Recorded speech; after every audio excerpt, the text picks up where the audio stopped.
Στις 17 Φεβρουαρίου πραγματοποιείται μια ηλιακή έκλειψη μαζί με νέα σελήνη. Τέτοια φαινόμενα σηματοδοτούν μεταβατικές φάσεις όπου κλείνουν εσωτερικοί κύκλοι και ανοίγουν νέοι.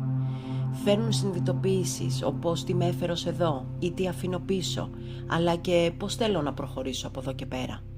Όταν συμβαίνει αυτό, το σώμα μας, το νευρικό μας σύστημα, μπαίνουν σε διαδικασία αποδέσμευσης παλιών φορτίων, αλλά και προσαρμογής στη νέα εσωτερική κατάσταση.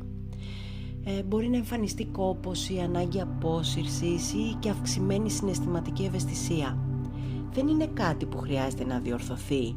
Είναι φυσικό στάδιο της εσωτερικής αλλαγής.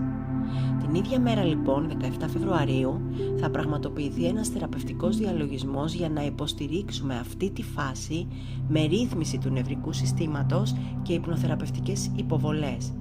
Αν νιώθεις ότι αυτή η περίοδος σε αφορά, μπορείς να γράψεις στα σχόλια 17 και θα σου στείλω μήνυμα με περισσότερες λεπτομέρειες.